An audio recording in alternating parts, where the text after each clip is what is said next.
Welcome to the After Party Hangover Review Show, the Wednesday review of AEW and NXT. Today, my co-host, he is Mr. Continuity. He is Mr. Controversial. It is Stixadam. What is going on, my man? Mangria, my dude, what is up? How was your holiday? Did you have a good Thanksgiving? Yeah, not too shabby. Ate a little too much and watched a little football, and that was about it. How about yours? Oh, yeah, I think we all gained a few pounds over this past 4 days, but let's get into this AEW show. We'll kick it off with Virgil, a.k.a. Soul Train Jones, in the ring. He announces Chris Jericho to come out for his thank you celebration. And this first segment, I found it very entertaining. Jericho comes out, and he announces that his little bit of the bubbly champagne is for sale. Are you going to purchase any of this? No, I was actually going to ask you. I saw that, and I was like, hey, they're hitting while the iron's hot, man. Yeah. You might as well go with it. I know, they got it right around New Year's time, and I looked it up, and you buy them 2 bottles at a time, and it's $46. Damn, that's actually pretty cheap. I thought it would be at least $100. I might get some, I don't know, but I heard that the website crashed the first night it went on sale. Yeah, I think he posted something like it crashed like 9 times or 9 servers or something like that. But I think they said they actually might be getting close to selling it all out. I'm not really familiar with different champagne tastes. I usually go for the cheap shit. Are you familiar with different types of champagne, or is there only one? No, I've only, I think, maybe had champagne like twice in my life, and it's not anything I'm definitely going to go back to. But I mean, if I had the extra money, I'd probably buy it just for like the nostalgia part of it. Collector's item? Yeah, essentially, yeah. Pretty much. I bet you it just tastes like generic champagne anyway. Probably like a little bit of Chris Jericho sweat in it or something like that. It's all for the label, I guess. Yeah. And then Sammy Guava Juice, he's in the ring with it's all for Santana and Ortiz, and they're about to give Jericho a bunch of gifts. Sammy G, he has a cardboard cutout underneath a blanket that he brings out into the middle of the ring, and of course the audience is loving it. And the build-up is pretty great when he reveals what's underneath this blanket. It's a cardboard cutout of Sammy and Jericho embracing with cheesy ass smiles on their faces. Did you like that? Yeah, I like it how they've used it on the internet now. They put it in like different pictures showing them, like historical events, stuff like that. It's really good. It was a good promo. We got that meme has been out like crazy. Also, NXT gave birth to a meme we'll get into later, but that was pretty great, that cardboard cutout. And then, not to be upstage, Santana and Ortiz give Jericho a Boricua gift basket containing pretty much everything that's stereotypical to Hispanics. We got a 40-ounce. They also brought out the little bit of the 40. We got a little bit of the 40. And then the chancla nunchucks that he gives, that his mom probably beat him down with. That was pretty funny. And I guess the picture he brought out, was that a picture of their mom, Santana and Ortiz's mom? I didn't understand who that picture was. Yeah, I didn't understand that either. It was obviously somebody of significance, since Jericho gave it a kiss on it. And then Jericho looks around and he goes, hey, where's the Big Hurt at? Where's the Big Hurt? Where is he at? And everyone in the ring's looking around, and the audience is like, where is he? And then smash cut to Jake Hagar bringing in a goat. And Jericho's like, what are you doing with that goat? And Jake Hagar's like, we got this for you as a present. It's Chris Jericho. Which popped the audience pretty good. I thought that was a good thing. I felt bad for the goat, though. I don't know if you noticed, but the goat was like terrified. He didn't want to go out. Like the handler was pushing the goat out to the ring. Yeah, you could tell the goat didn't want to go out there, and Hagar's like just dragging it behind him. Well, that's the same thing that happened to Pharaoh. I don't know if you remember that on one of the pay-per-views. Cody and company came out, and they brought Pharaoh with them, and Pharaoh was scared of the pyro, and he didn't want to come out either. So I think they should give this bringing animals out thing a rest.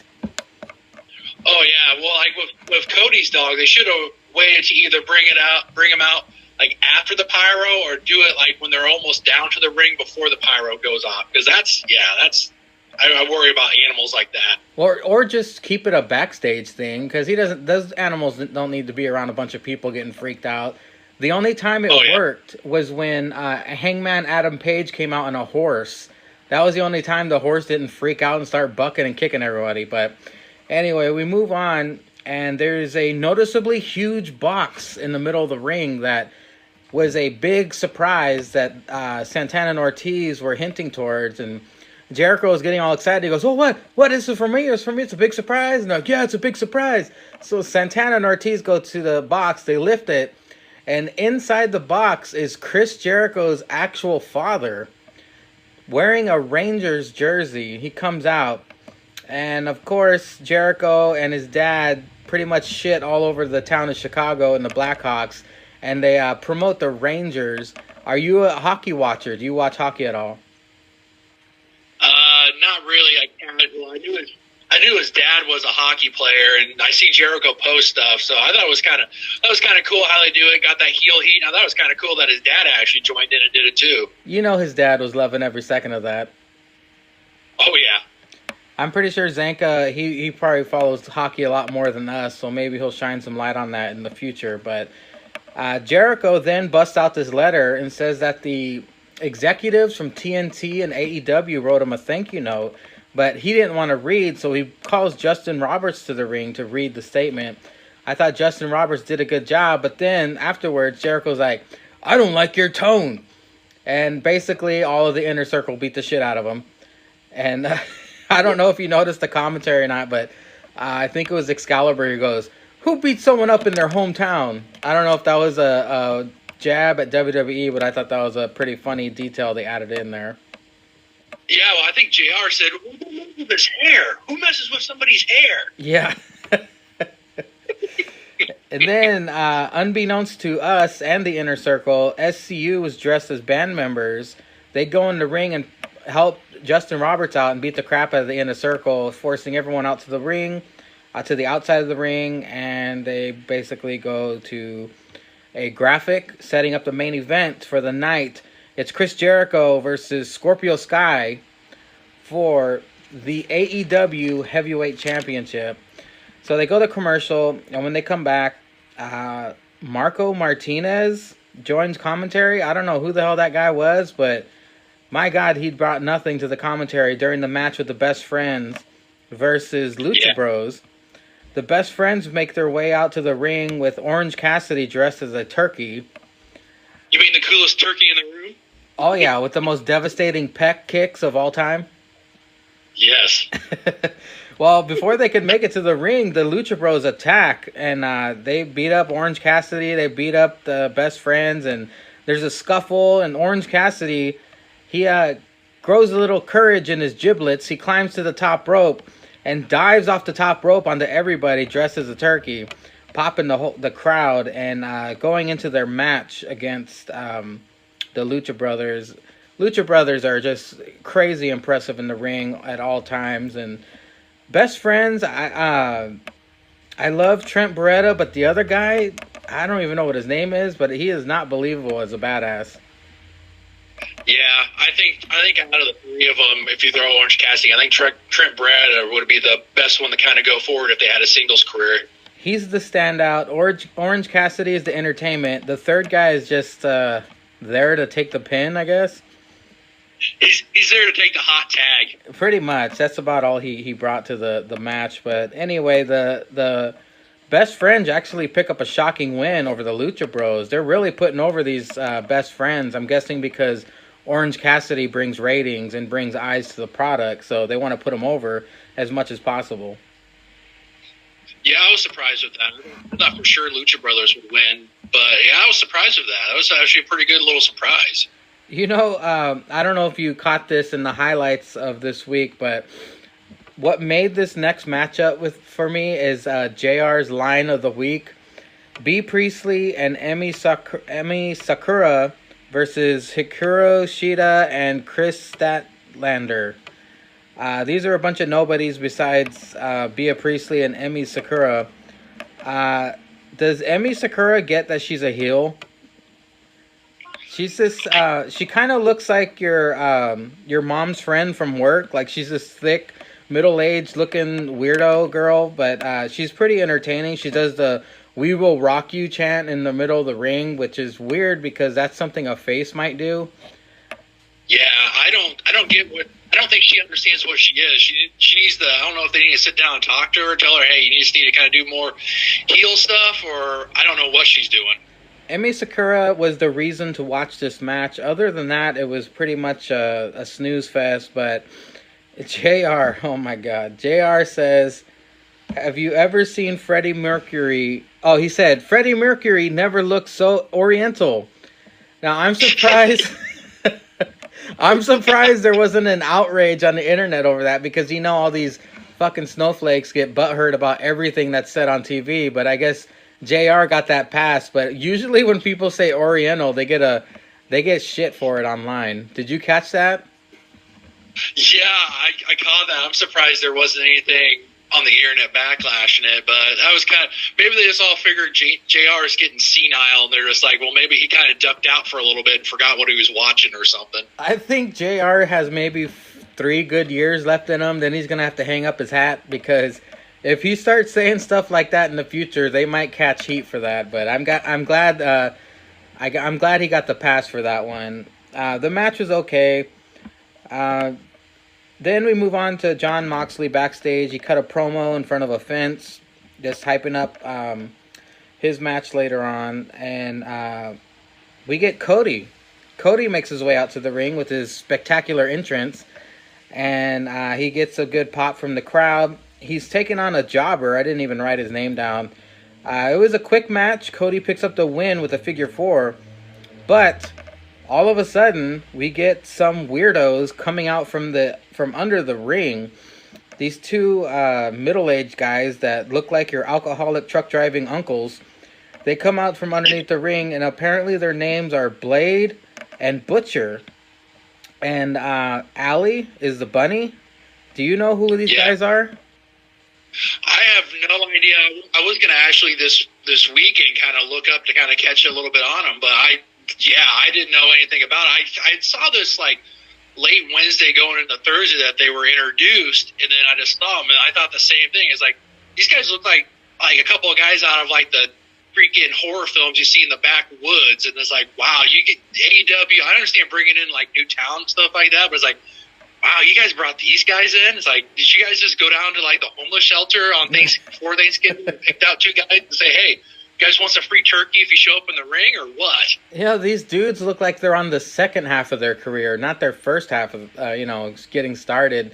I don't know who these people are. I hope they impress later, but I thought the Butcher with the monocle, that was a nice little touch, even though they both look homeless. Yeah, I thought that was a pretty nice little touch, too. Well, they both destroy Cody Rhodes. I guess Cody's just trying to put over more new talent so they can make his show more interesting. But then they moved on to the Bastard Pack versus Kenny Omega. This match was it was pretty good. Not too long. I actually barely took any notes on it, but the 2 noticeable things that popped me was Kenny shoved Omega shoved Pac with his boot hard to the corner turnbuckle. I thought that was a pretty good show of strength from Omega. And, I thought so too. And then Pac, he hits a top rope Falcon Arrow, which was fucking badass.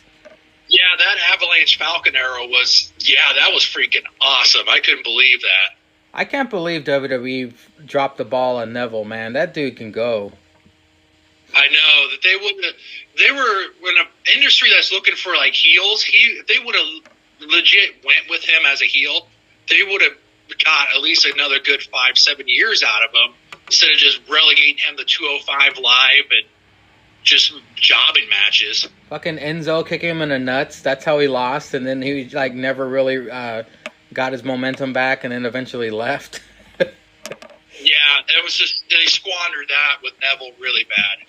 It was a pretty cool, quick match, but Kenny Omega pins Pac with the crucifix pin. It was a decent match. I guess Kenny needed to get some wins under his belt. to move up in his rankings, I guess. And yeah, then, it's kind of nice to see them getting Kenny some wins, get him a little bit more momentum going forward now. yeah, because he needs it, because he's just been jobbing out to everybody. I mean, I get he's trying to promote the company and make new stars, but good Lord, come on, Kenny. Where's the hype? Yeah, it's nice to see that he got a win after the match him and Moxley had, because that even though he lost, that was a stellar match, and then now it's nice to see that they aren't having him go backwards. Nice to see that he can get a little bit of forward momentum and maybe get close to that title picture. Well, I don't know if you heard any of the online rumors, but for some reason, wherever they had Full Gear, that city is investigating the match between Omega and Moxley, I guess because it was too violent or something, and they might have violated some rules. I don't know what the punishment's going to be, but I thought that was kind of funny. Yeah, I thought so too. I briefly heard about that, but I didn't really click on the story to read a little bit. But yeah, it'd be hilarious to see if they'd actually investigate him and if they actually did anything to him. I mean, I guess at worst, maybe they fine him and don't let him come back for a couple of years or something like that. But I mean, yeah, it'd probably just be a fine and a slap on the wrist, I'm guessing. Yeah, because I don't know why you wouldn't want them to. Why you want to do anything to him? I mean, they're bringing money and people in, so. Yeah, Tony Khan's a billionaire. You wouldn't want to, kick him out of your town. They'd bring all kinds of good taxes to your city. Yeah, because I can't remember if that was in Georgia or in Nashville, but I mean, if you place like that, there's weirder things that go on there than you would want to have just in wrestling. Exactly. So we move on to the $1 million. Oh no, wait, not $1 million. It was the diamond ring match between MJF. He comes out with Wardlow. I thought a nice touch to MJF's heel character is he spit his gum into the crowd. I can't believe they let him do that. Yeah, he's doing a really good job on being a heel, and having Wardlow adds more heel heat to him too.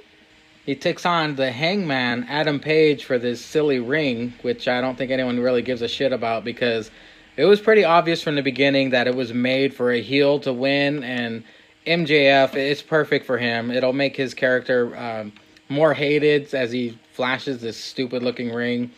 It was a lackluster match. I wasn't really impressed. We all knew Wardlow was going to get involved, and he did. He punches Page in the face, and MJF wins. It's not really doing Hangman any favors losing like that, but I guess it sets up a feud between them. Yeah. And then DDP, he comes out and gives the ring to MJF, and of course, MJF and Wardlow are all up in DDP's grill. A scuffle breaks out, and they go to commercial after that.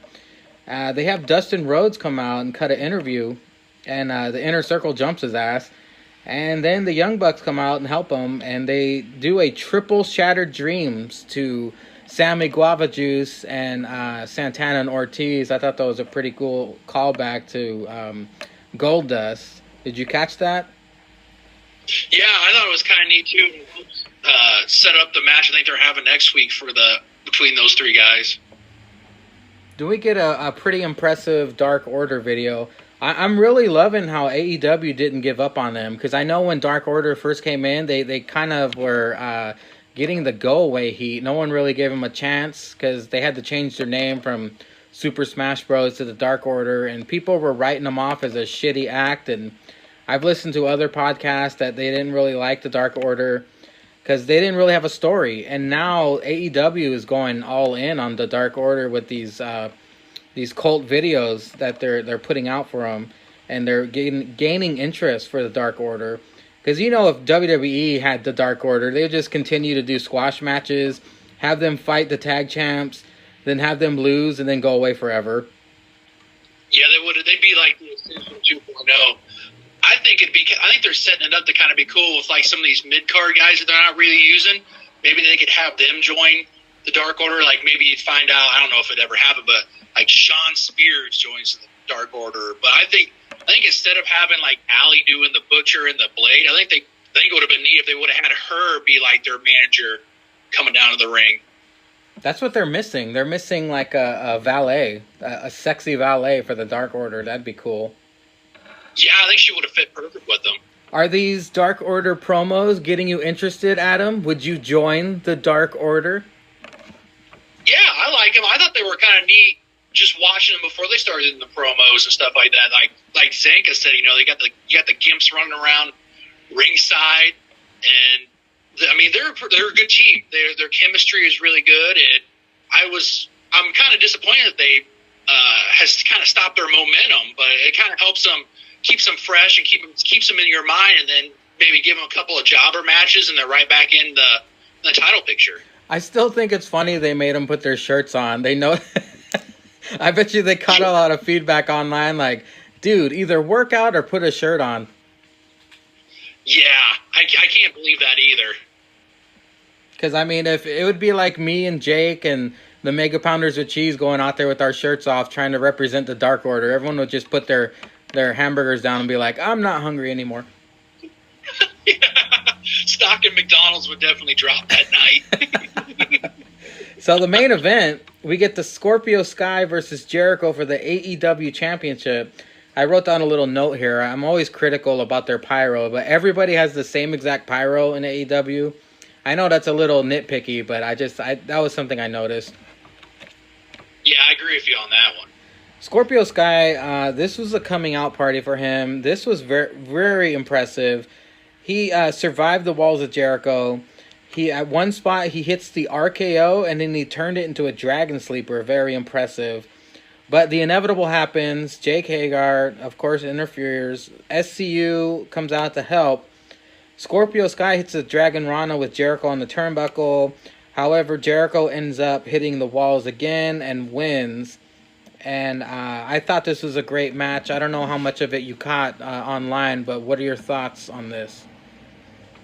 From what I saw online, I thought this one, and even though it was really short, Omega and Pac, I thought they were kind of neck and neck for the match of the night for AEW. But I was very impressed. I've been impressed ever since I started watching SCU with Scorpio Sky.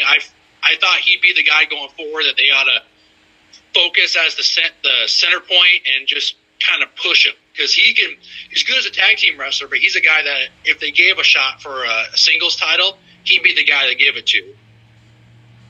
And then they close out AEW this week with Jon Moxley in the crowd, basically staring down Jericho.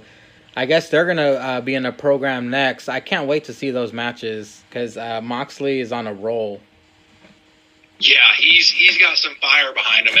Hopefully it'll be a good match. I don't know if you want to take the title off Jericho yet, unless he's got some scheduling stuff coming forward. But, it'll be a good match nonetheless, and a really good program going forward. I'm hoping that the next pay-per-view, it's probably going to be in January or February. And, I hope it's a big deal, and they make Moxley the champion, or they push it to whatever their WrestleMania is. But Jericho and Ambrose had great chemistry in WWE, and now that the handcuffs are off, they're probably going to have a way better match in AEW. Yeah, now that they've taken the chains off of Ambrose, you can see that WWE missed out on him. This guy is, ever since he's gone back to Jon Moxley, has just been gold and been just going forward really quickly. Yeah, they dropped the ball on Ambrose, but now it's time to get to the best show of the week, in my opinion, NXT. So we kick off with Urkel showing a celebration for the NXT's victory. I don't know who that singer was, but he looked like Urkel to me.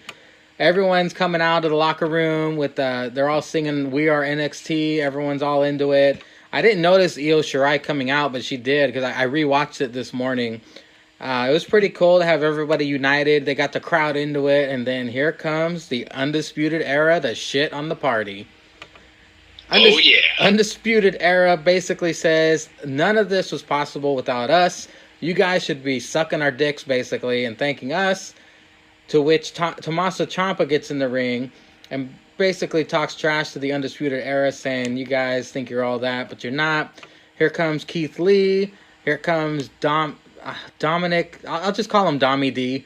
Dommy D gets in the ring with Keith Lee, and we got Matt Riddle, and they're basically facing off. And then here comes Finn Balor. He talks trash to Tommaso Ciampa, setting up the main event for that night. Keith Lee grabs the mic and says, "It's basking season, boys," setting up their match with Keith Lee and Dommy D. versus Bobby and Kyle O'Reilly for the NXT Tag Team Championships.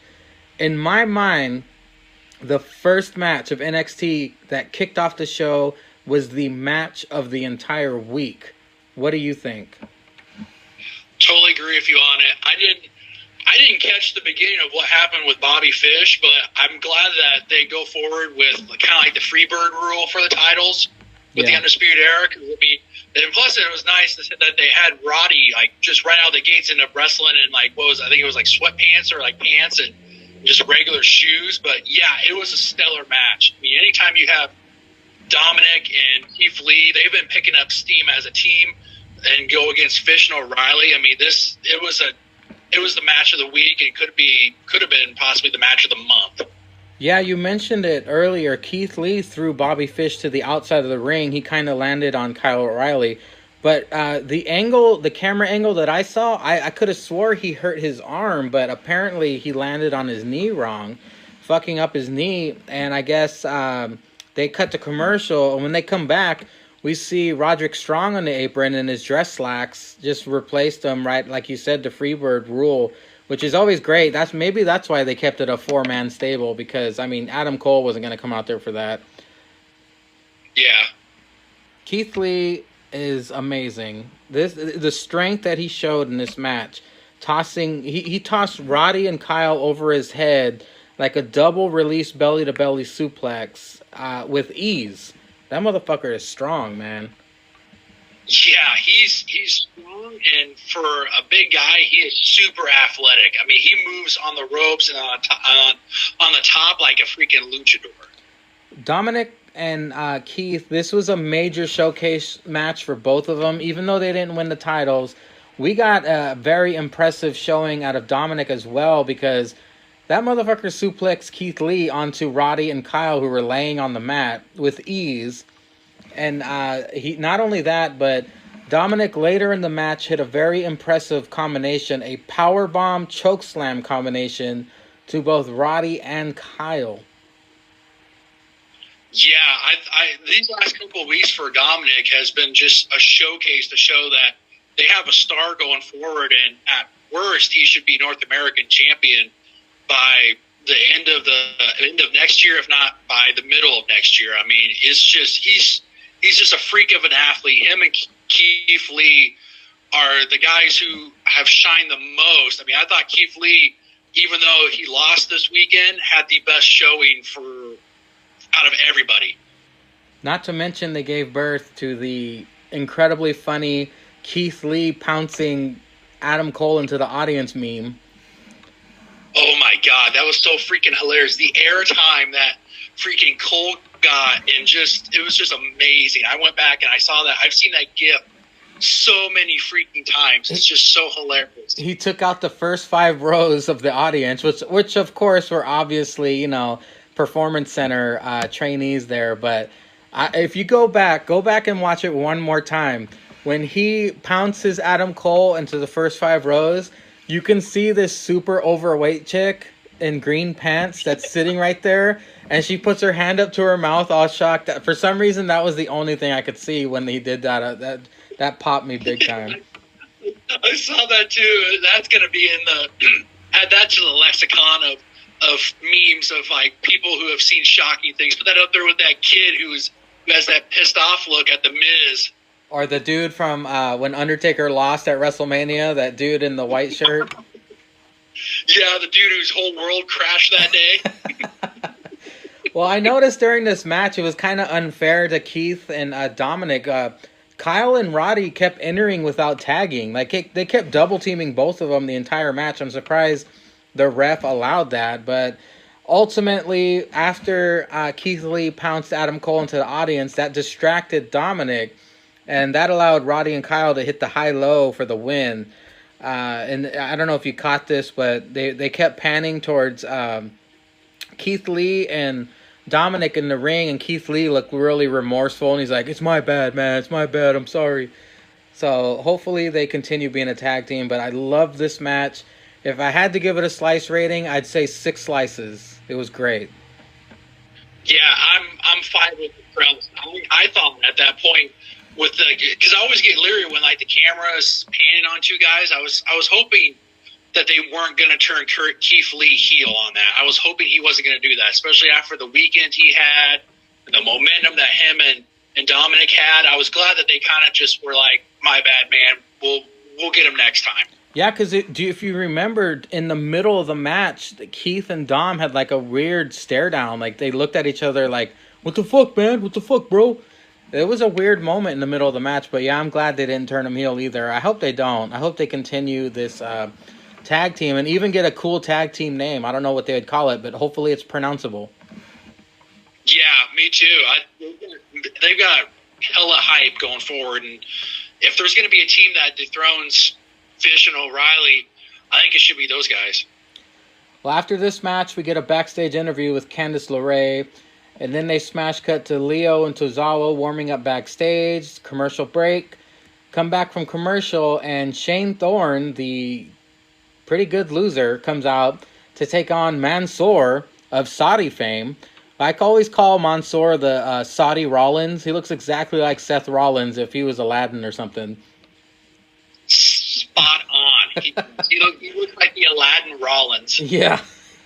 Well, this match was pretty good. It was quick. They were both impressive, but Mansoor wins with a springboard neck breaker. I don't know how many times you've seen Mansoor on NXT, but I believe this is my first time seeing him when he's not in Saudi during a match. Have you seen Mansoor previously?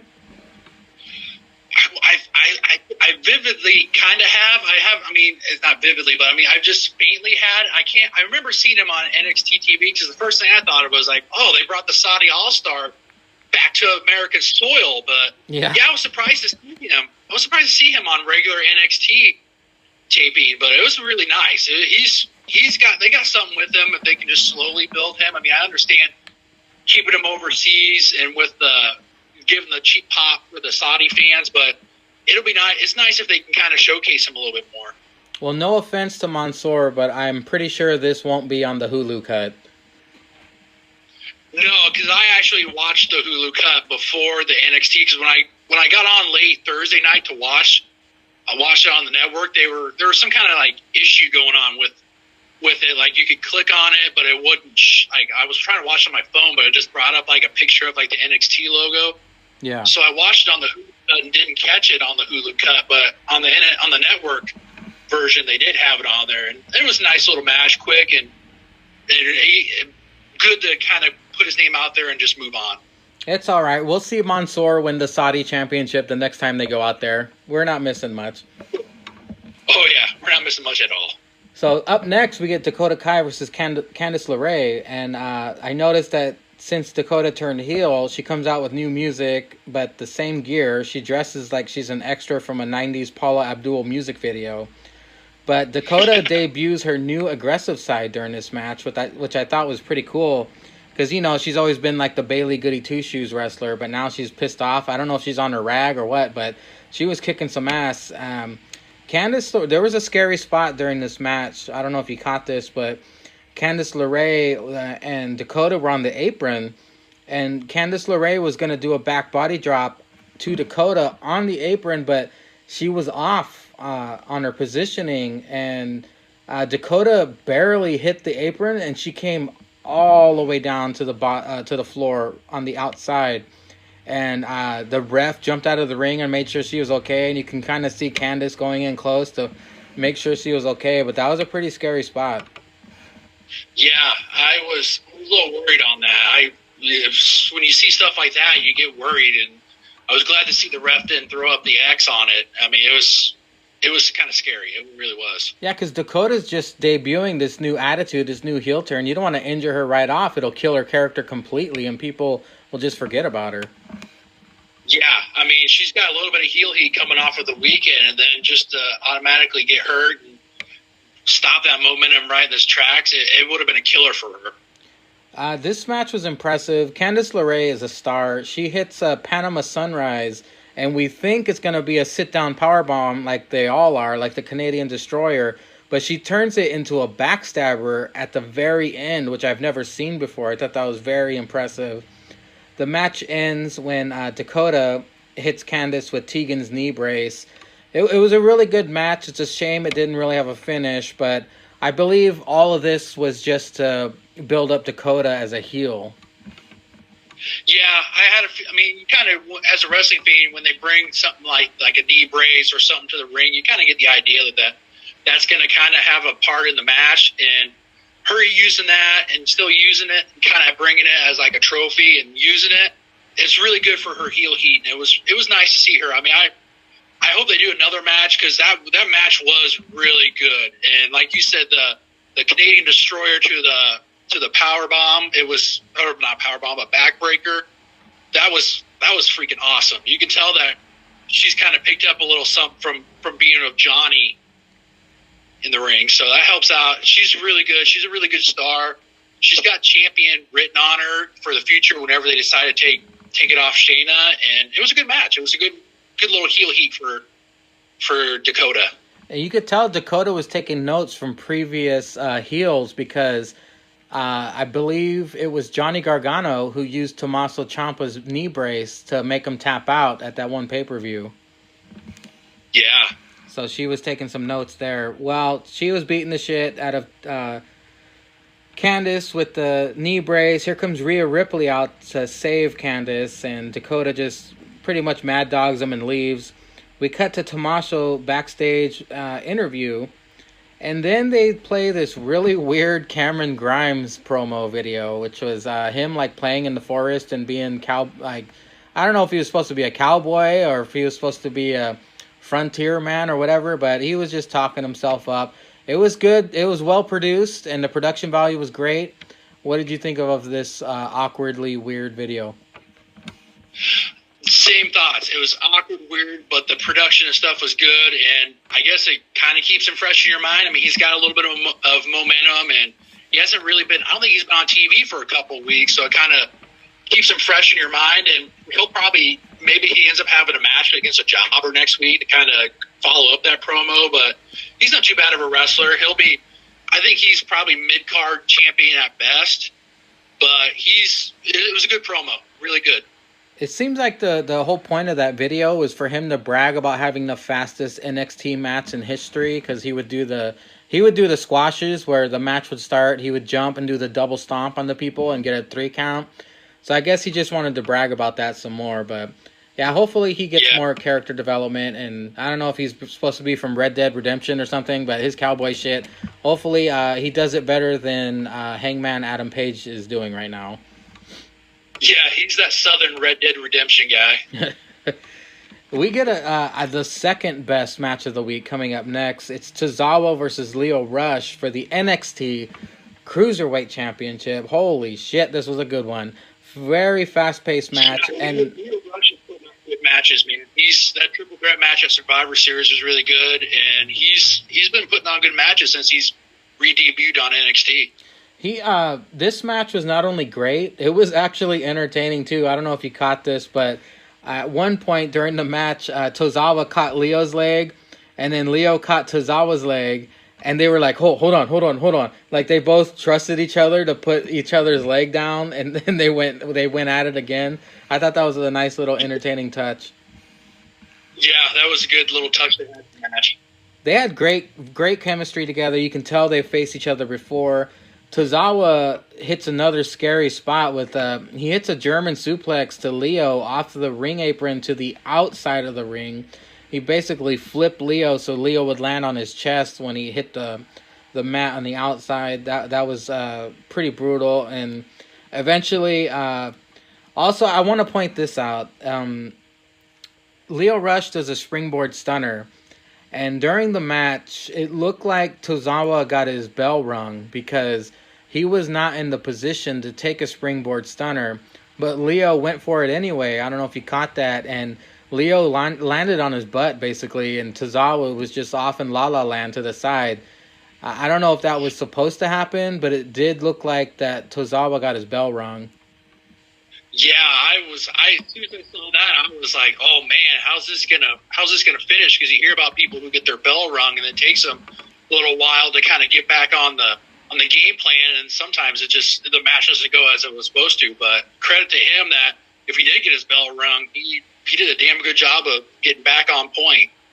And Leo, he eventually hits 2 final hours for the win, which is basically a D'Lo frog splash. I really love this match. Like I said, it was my second favorite match of the entire week.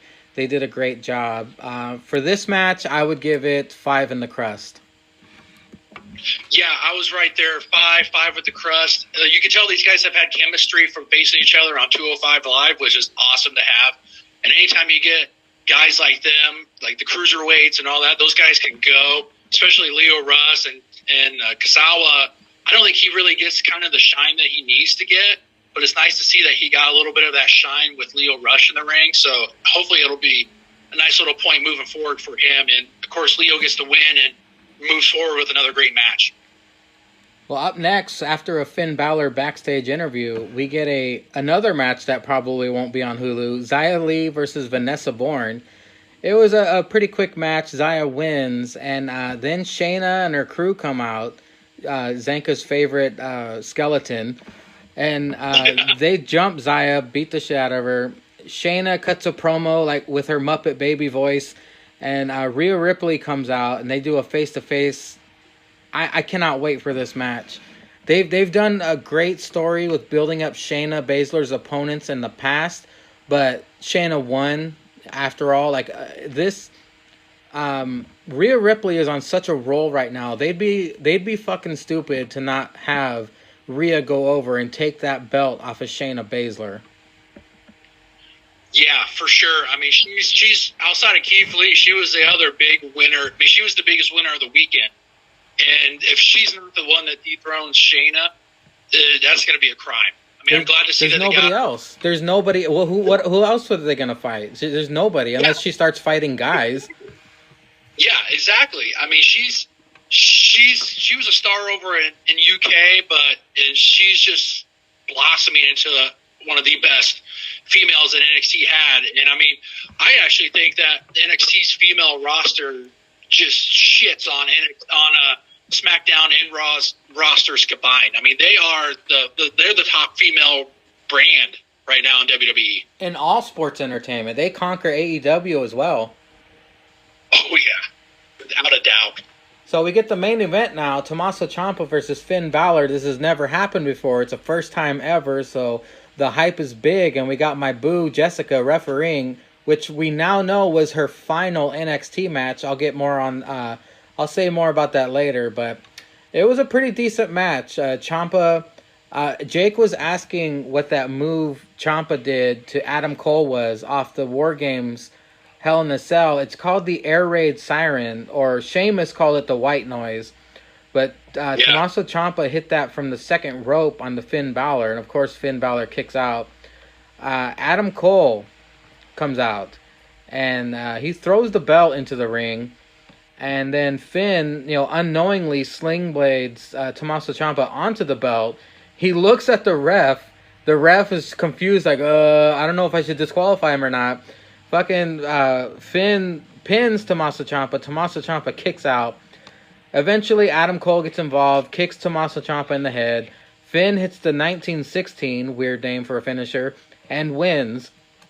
And ultimately, Adam Cole gets into the ring trying to be like, buddy with Finn Balor. But Finn eventually just kicks his ass, kicks him in the head, knocking him to the ground, just saying, hey, man, I'm nobody. I'm not here to make friends. I'm here to beat asses. What did you think about this match? I thought it was a good match. For it being the first time we ever got to see Finn and Tommaso, it was a good match. I kind of hope that they have another one going forward, but I like how they've teased the angle of like Finn and the Undisputed Era maybe getting together, maybe not. I mean, him and Cole kind of have that Bullet Club type of stuff going together, because I know Finn started the Bullet Club and Adam Cole was in it before WWE. But it was nice to see that Finn went over. I thought Ciampa, if he could lose, if there was somebody that could lose, it would be him. But going forward, hopefully they have a nice little program. I think it'd be neat if they did a triple threat between Finn, Ciampa, and Cole for the title. Yes, that's exactly what I was going to say. This is setting up a triple threat for the next takeover, and that is going to be badass. That way it'll protect Adam Cole if Adam Cole loses. Like, say Finn pins Tommaso Ciampa, Adam Cole technically didn't get beat for the title, which saves his character. So it'd be a safe way to get the belt off of Adam Cole. So I think it really is setting up that future triple threat. Yeah. Well, as I mentioned earlier, Jessica Carr, this was her last match in NXT, which is sad. However, I think she's getting a pay raise because she's heading on over to Friday Night SmackDown on Fox, which I think it's a good move for her. They had a video posted on Twitter.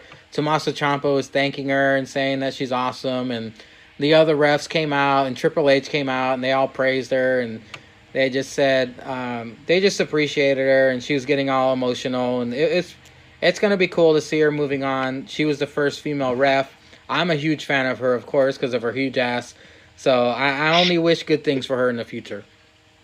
Definitely makes Friday Night SmackDown a little bit more enjoyable to watch. Plus, I didn't know. I think I read somewhere. Didn't she used to be a wrestler? Yeah, she did. I didn't know what ended up happening. Did she end up getting injured and couldn't wrestle anymore, or what happened with that? Regal pulled her aside and said, "Hey, I think you'd be a better ref." So I guess she didn't do that great of a job in the ring, but as far as refereeing, she brings the goods. So certain people are good at certain things, and at least Regal was honest with her because he doesn't want her going out there making a fool out of herself. And plus, if she's not good at wrestling, you don't want to put the other wrestlers in danger. So they just played to her strengths and said, "Hey, just be a ref," and there she goes. The rest is history. Well, she's got to be better than a quarter of the roster. I mean, she's got to be better than Vanessa Bourne and Aaliyah, at least, right? I mean, they still get TV time. I think, but no, she's a hell of a ref, and it's nice to see that she got that call up. She's gonna be awesome on SmackDown. Yeah, I'm very happy for her, and I'm glad. Did you watch SmackDown? Yeah, I caught the Hulu version of it late last night. Okay, we can go over this pretty quick. It was a I guess an entertaining show.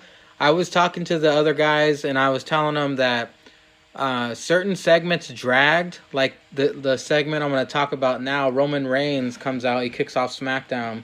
He gives this weird Thanksgiving speech telling everyone their family and everything. It sounded like he was going to retire again, but eventually it sounded like he was still tripping on tryptophan. I mean, that thing just drug, and even after the match, when he did what he did to Bobby Roode, it was just like he took his time doing it and finishing it, and then it was just that segment was way too long. Dude, I timed it. It was 35 minutes. The entire first segment with Roman and Corbin and Roode, 35 fucking minutes. God, well, at least I guess the only good thing is that Corbin's getting plenty of TV time. Oh, yeah, Corbin, he got the shine on this, but I guess Robert Roode said something about Roman's kids, and that sent Roman off, and he just beat the shit out of him, and yeah, this was a time killer. Yeah, it was probably a good thing they did it at the beginning of the show instead of throwing it at the middle or even the end, because whatever momentum you could have got going forward, this just stopped it in its tracks. Well, up next, we get one of 3 Firefly Funhouse segments. This was the theme of the night. I was watching this with my wife, and the Firefly Funhouse came on, and Bray was like, "Well, I have a toy.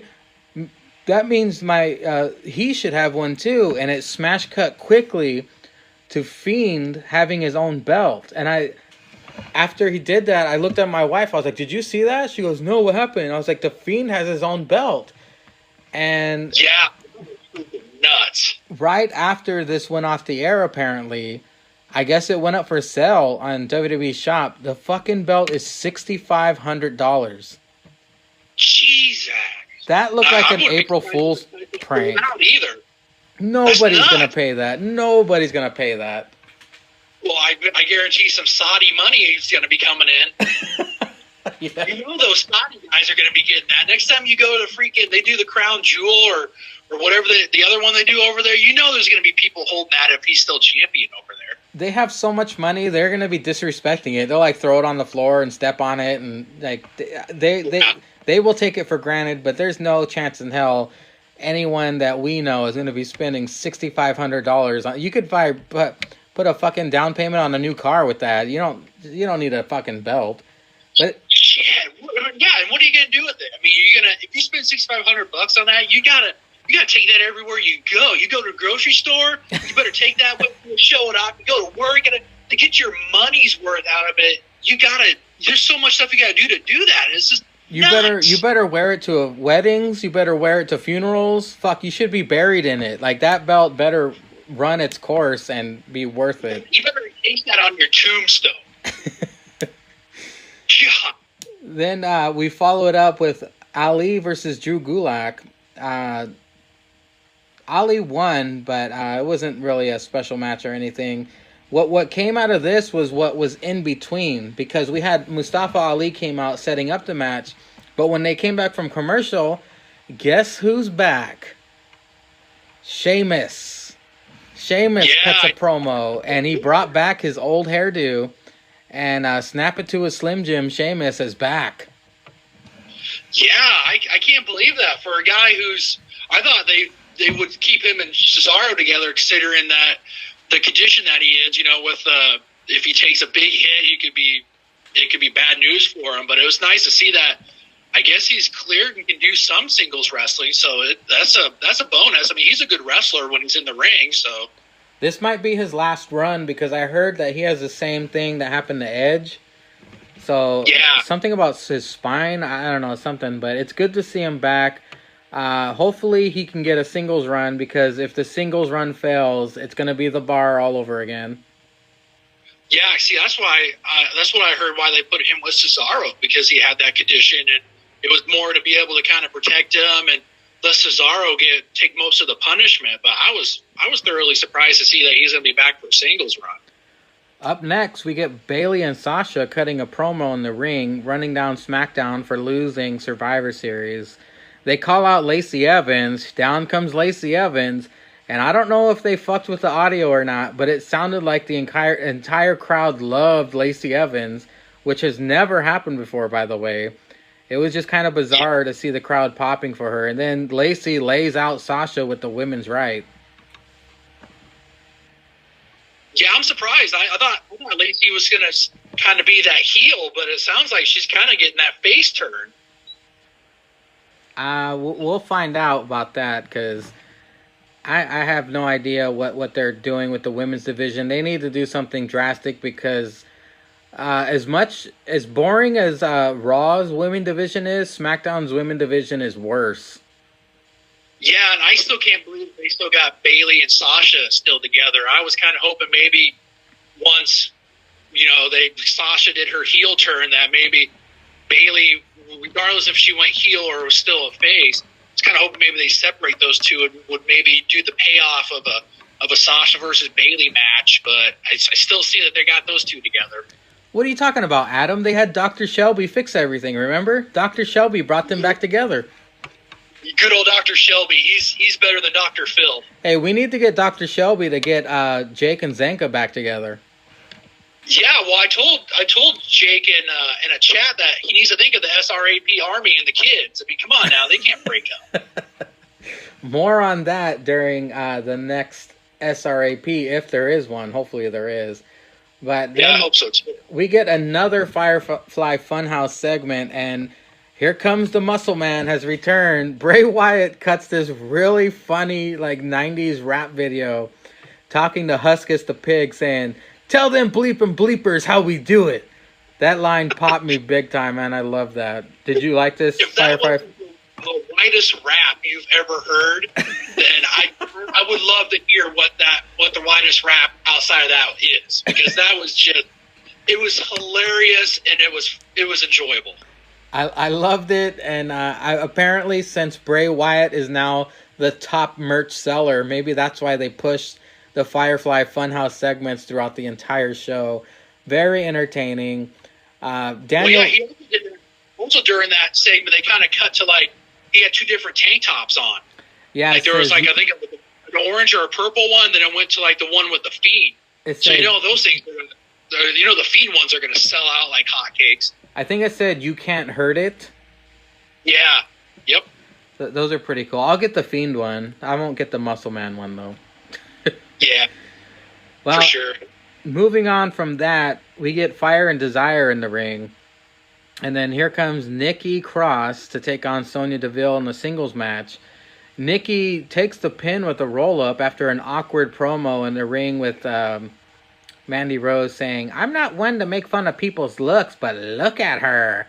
That was an awkward, like, silly promo that they cut. And Nikki, after she wins with a roll-up, they jump her. And then another person returns. Here comes Alexa Bliss. She got a pop at the beginning, but the crowd was dead after that because the crowd, like, Alexa and Nikki were hugging and everything, and the crowd kind of, like, just died. I feel bad for Alexa because it should have been a way bigger deal due to her, her injuries. She finally makes her return to a lackluster pop. Did you pop for Alexa, or what? What were? I did at the beginning, but I was kind of hoping maybe it'd be the heel turn, like maybe she would turn on Nikki, and then that would get her some heel heat. But yeah, I see that I think they're doing a tag team match for a Starrcade this weekend. I think her and Nikki are in that. I think it's like a fatal 4-way or something like that for the tag team titles. I see her and Nikki are in it, so it was nice to see that she's back. I mean, she's an uber good heel for the women's division, and I get disappointed when I find out that she's hurt, but it was good to see that she's back. I love your creativity, so I'm going to put you on the spot, Adam. Yes, sir. If Alexa joins Fire and Desire, what should their stable name be? Blissful Desire, maybe, or Blissful Fire. I don't know. Blissful Fire. It'd be hard. Yeah, you were onto something. Bliss, Fire, Bliss, and Desire, maybe. Yeah. I don't know. Yeah, or coffee. I don't know. That was dumb. I don't know. I have no idea what. I mean, the Mandy Rose and Sonya Deville would get some huge props to have her with them, but like I said, I was just hoping maybe they'd have Alexa do that heel turn on Nikki, and then maybe do a little bit of promo and a program that could move forward. But yeah, it was so dead after she came in. They did like the 5 minutes of hugging and then being glad that she's back and stuff like that. You might be right. In an hour and a half, Starrcade starts on the WWE Network. Maybe she does turn heel. That could happen. But after this, we get Daniel Bryan. Maybe. I mean, it would be something to go forward with. Yeah. We get The Miz giving pep talk to Daniel Bryan, trying to tell him, hey, don't take on The Fiend. You're going to change. You're going to change. Which is true, and I think the guys were talking about that on the podcast, how whoever fights The Fiend turns heel. And Miz just trying to give him a pep talk. Daniel Bryan mad dogs him. Miz says, oh, fine. And then we get Dana Brooke and Drake Maverick in the backstage segment. Drake Maverick trying to kiss Dana Brooke. I'm guessing since Dana Brooke is now talking to Batista, I guess Batista's dick has resurfaced her into WWE programming, because other than this, Dana Brooke was chasing for the 24/7 titles. Now all of a sudden she's on TV. I thought that was kind of funny. Yeah, this is the most TV time she's done in the last 2 years. And then, so yeah, I guess it must be the Batista gave her that rub. Oh, I bet he did. And then Elias returns and plays a song basically making fun of Drake Maverick. So we got a lot of returns tonight. I thought it was pretty cool. Dana Brooke doing her awkward white chick dance to Elias playing the guitar was funny. Yeah, it was nice to see Elias come back. I had been wondering when they were going to bring him back, if they were going to hold off until we got closer to Royal Rumble or what. But it was nice to see that he's back. Maybe get him a little momentum going forward. Then we get the New Day Open Challenge for the SmackDown Tag Team Championships. And who answers? It's Sami, Zayn, Cesaro, and Nakamura come out. They have an entertaining back and forth. They have a quick little match. The New Day wins, of course. I like how they're bringing the Open Challenges back, and now for the tag titles. Who would you like to see take those tag titles off the New Day? Oh, come on, man. You got to go heavy machinery. Got to go Otis and Tucky. Come on. Those guys, they have needed those titles ever since they showed up on SmackDown. And they got to be impressing somebody backstage, because they keep appearing on TV. They're not getting the Ascension treatment They're prominent on WWE TV. They're in Survivor Series, so I think they deserve an opportunity at least. Yeah, they should have been champions a long time ago. I'm disappointed they haven't put the straps on them yet. Well, then we get to the final segment of the night. Daniel Bryan comes out to the ring, basically accepts the Fiend's challenge. We get the final Firefly Funhouse segment, and it's basically a distraction so Fiend can attack Bryan. He comes out from under the ring, circa, what was it, the Butcher and those guys from AEW, basically the same spot. We've had a lot of people coming out from underneath the ring lately. They do not give a shit about those ring aprons. I guess they're really cheap because they've ruined a lot of them. Yeah, I guess so. So he drags Daniel Bryan down to the depths of hell after a mandible claw. And then we get the Fiend ripping out, I'm guessing, Daniel's hair? Yeah, that's very weird yet interesting. I guess he's going to make a voodoo doll for the next Firefly Funhouse puppet. Or Zenko was joking in the chat room that what if it was pubes? Yeah, vegan pubes. But yeah, maybe Daniel Bryan comes out with a new look on next week's SmackDown. Would you like to see a bald Daniel Bryan, or what do you think they're going to do with his look? I don't know. Maybe we go back to Daniel Bryan back in the old days where he just had the short haircut, no facial hair. I don't know. It's going to be very interesting to see what they do with him. If he does, he's going to go back to looking like a senior in high school again. Yeah. Well, that was the week of wrestling. I'm excited to see Starrcade. I'm excited to see the follow-up to the SRAP 100. Are you going to be watching Starrcade today? Yep, I'm probably going to, I don't know if I'll watch it live, but I'll definitely catch the re-air of it. So I'm kind of entertained to watch it. I wish they'd do the whole card. I think they only do like an hour of it. But I just glanced at the card that they're going to have on there, and it'd be nice if the WWE Network would air it as like a special. Well, hopefully, if the SRAP does come back for the 100th episode, they do a recap. If not, I'm probably going to have to recap it next week with you. Yeah, it'll get recapped either way. So yeah. hopefully Jake and Zanka will set their differences aside and at least get through at least a half hour or an hour of recapping wrestling. So it's going to be a very entertaining next 7 days in the world of wrestling and podcasts. Adam, I would like to thank you for your time. Thank you for helping me recap this week in wrestling. Pleasure was all mine. Glad to help do this. This is awesome. And everybody, thank you for listening. And as always, all hail Linda's Bush. Once again, thank you to my guests this week at Julius_Caesar, at Stixadam. Go ahead and give them a follow on Instagram. Wow, what a week. What a cliffhanging, entertaining, wrestling-filled week of TV and podcasts. Let's go ahead and get to the plugs. As of today, there should be a brand new APPW episode dropping on the Steel Real After Party YouTube page. Go ahead and check that out. You're already checking out the Hangover. Why not check out the characters getting it on in a rumble? Non-sexual. For now. If you want to follow the Steel Real After Party podcast on Instagram, it's at Steel Real to Us. Follow the host. It's at After Party Jake, at After Party Zanka.